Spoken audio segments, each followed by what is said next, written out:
Hello, welcome to the Podcasting Problem Solver. I am Leah Bryant, your podcast growth strategist. So I want to ask you something, and I need you to be honest with yourself when answering it. How many podcast interviews have you done in the last 6 months? 2, 5, maybe 10? And after every single one, what happened? Did people follow your show and stick around, join your email list, book a call with you? Or did nothing happen? If it's the second one, I promise you it's not because you did a bad interview or that you picked the wrong show. Problem, more than likely, is that you sent warm, interested people to a destination that wasn't ready to receive them. Podcast guesting is everywhere right now as a growth strategy, and I get it. It sounds super smart and super fun and all the things, right? You tap into someone else's audience and get exposure and build authority, all true. But there's a version of guesting that works and a version that just keeps you busy feeling productive. Today, I'm going to tell you exactly what needs to be in place on your own show before you spend another minute pitching yourself as a guest anywhere. So here's what I want you to remember about guesting. You are essentially running a referral campaign. You show up and deliver value. People get curious about you. And then, if everything goes according to plan, yes, they do go looking for more. And where do they usually go looking for more? Well, the first stop, that is, if you shared it, is your podcast. Now, imagine this. You've just baked a beautiful layered cake. Or maybe I should be talking about cheesecakes, and that's going viral on Threads right now, but I digress. You've spent time on this beautiful layered cake. It looks incredible. But then you cut into it and realize that there's nothing holding the layers together. No filling, no frosting, nothing in between. It still looks like a cake from the outside, but the moment someone takes a slice, it just crumbles apart. Well, that's what it's like to guest on a podcast when your show does not have a foundation. Sure, it looks great on the outside. You sound great, all the things. But when someone follows you back to your podcast and takes a closer look, the layers aren't sticking. Wah wah. They land on your show and they don't immediately understand who it's for. The episode titles don't really speak to them specifically, and there's no clear thread pulling them from one episode to the next. So they'll probably listen to half an episode and think, meh, this is fine, and never come back. So what happened is that you lost them because your show wasn't set up to keep them. Now, if you're sitting there saying, oh gosh, yep, this sounds about right, because you've been doing the guessing thing and it hasn't been converting the way you expected, well, that's exactly the problem that we're going to solve in Positioned and Found, which is my 8-week program to get your show strategically positioned so that when the right people find it, they actually stay. That link is below. So what does quote unquote ready really look like, Leah? What has to be true about my show before guesting is worth my time? Well, I'm so glad that you asked. It's really 3 things, which is clear positioning, a strong listener journey, and a working conversion path. So when I say clear positioning, what I mean by that is that when someone lands on your show for the first time, whether that is in like Apple Podcasts or on your website, or they've Googled something and landed on a show notes page, they know within seconds that your show is for them. Your show name, your description, your episode titles, your episode description. They should all be doing the positioning work. They should be speaking directly to the person you want to attract. Now, if a new listener has to listen to 3 episodes to figure out who you help and how, you are not positioned clearly enough yet. Now, a strong listener journey means your episodes aren't just individual pieces of content. They're all connected. You built the bridges. Pat yourself on the back. There's a logical flow that takes someone from, oh, I just found this show to, ooh, I need to know more about this person's work. So again, think of it as a bakery that has a menu.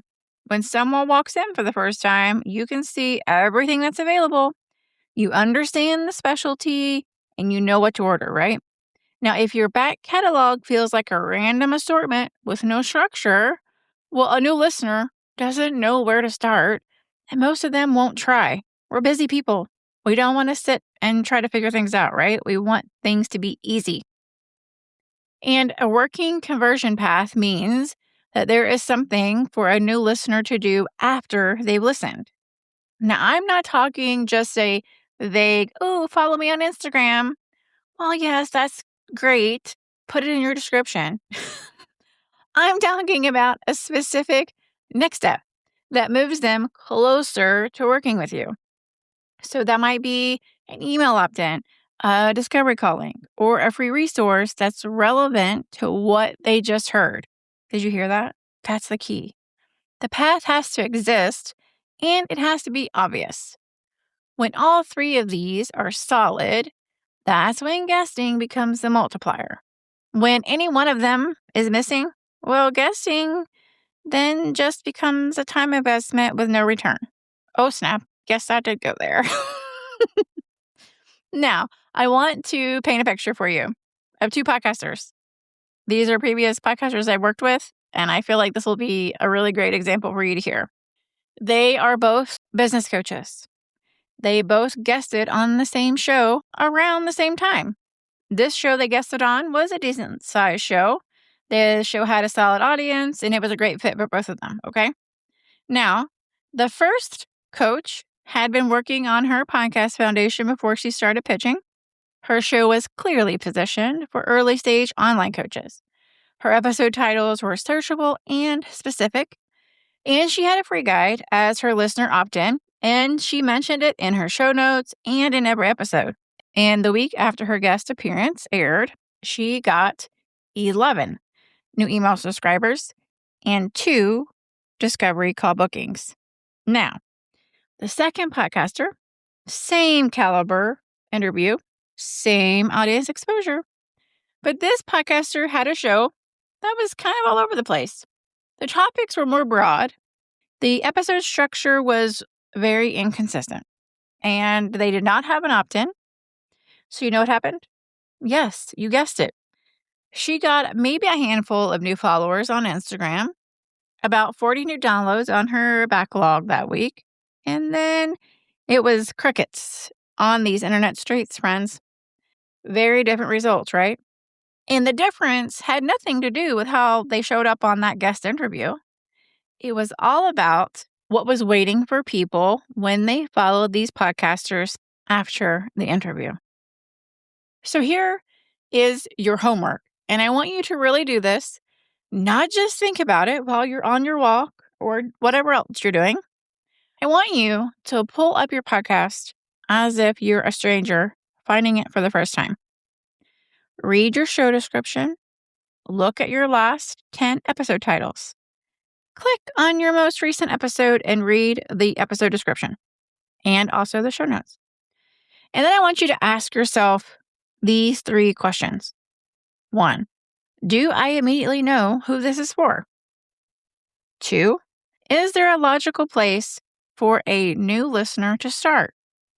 3, is there a clear, specific next step I'm being invited to take? Now, if you answered no to any of those, well, that is where you're going to go to work, okay? Do that work before you book your next guest spot. Because guesting will absolutely grow your show, but only if your show is ready to grow, right? In my Seamless Podcast Framework, the attraction phase is specifically about pulling in the right listeners, right? And that does include strategies like guesting. But attraction will only work when the strategy is completely solid underneath. So strategy is your positioning. Think of it as your listener journey, right? And it also includes your conversion path. So when that layer is set, everything in the attraction phase, the guesting, the SEO, social content, those efforts not only compound, but they also stick. So without a strategy underneath, attraction just produces traffic with nowhere to go. And that is an expensive way to stay busy. We don't want that. We want you to be busy in the best ways. So if today made you realize that your show needs some structural work before you go all in on guesting, I want to help you do that inside Position and Found. It's my 8-week group coaching program where we focus on getting your positioning on point, your listener journey intentional, and your conversion path working, so that when you do guest on other shows, or when someone finds you through search, or maybe when someone gets referred your way, your podcast is ready to do its job. You can find all those details in the description. I would love for you to come join us. The card will open in June. So that is a wrap for today. If this one gave you something to think about, share this with another podcaster friend who's been in full guesting mode. They just might need to hear this. And until next time, keep your podcast purposeful, strategic, and your growth seamless. And I'll see you next week.